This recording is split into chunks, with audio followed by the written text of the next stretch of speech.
ঢাকার শিক্ষামন্ত্রী নাই, ঢাকার শিক্ষামন্ত্রী নাহিদউদ্দিন নাই, দীপুমণি নাই, কি নাম নভেল নাই। এরা ঢাকার শিক্ষকদের 600 কোটি টাকা,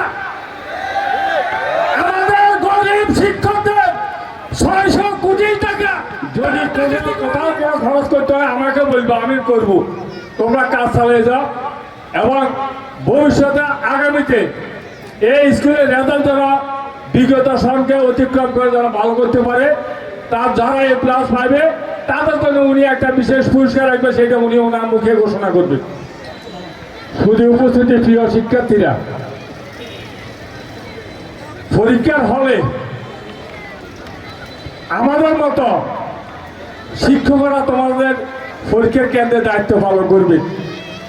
তোমরা সেখানে তোমার বিদ্যালয়ের শিক্ষককে যেভাবে শ্রদ্ধা সম্মান করতে, পরীক্ষা কেন্দ্রে 3 ঘন্টার জন্য যে শিক্ষকরা থাকবেন, বিশেষ করে 3 জন বা 2 জন শিক্ষক থাকবেন, ওনাদেরকে সেই জন্য তোমার আপনার ছেলে মেয়েকে আজ থেকে পরীক্ষা শেষ হওয়া পর্যন্ত আপনার ছেলে পিছিয়ে পিছিয়ে আপনি থাকবেন। আপনার ছেলে কোথায় যেতেছে, আপনার মেয়ে মোবাইল নিয়ে কথা বলতেছে কিনা, আপনার তার সাথে থাকবেন। মেয়ের মাকে মেয়ের সাথে শোয়াবেন, আপনার বয়সের ছেলের সাথে শুবেন। পরীক্ষার হল এই বছর স্টিক হবে। আমাদের সে আগের ঢাকার শিক্ষামন্ত্রী নাই, ঢাকার শিক্ষামন্ত্রী নাহিদউদ্দিন নাই, দীপুমণি নাই, কি নাম নভেল নাই। এরা ঢাকার শিক্ষকদের 600 কোটি টাকা, আমাদের গরিব শিক্ষকদের 600 কোটি টাকা তারা ডাকাতি করে নিয়ে গেছে। যারা অবসর গ্রহণ করে আমাদের বেতন থেকে প্রতি মাসে 2-3 হাজার টাকা করে সরকার কর্তন করে আমাদের একটা কল্যাণ তহবিল, একটা অবসর ভাতার তহবিল আছে, সেখানে জমা রাখে। এই কল্যাণ তহবিল, এই অবসর ভাতা চালু করে গিয়েছেন বাংলাদেশের 3 প্রধানমন্ত্রী, দেশনেত্রী বেগম খালেদা জিয়া। এটা আমরা অনেকে জানি না। 2007 সালে উনি আমাদের জন্য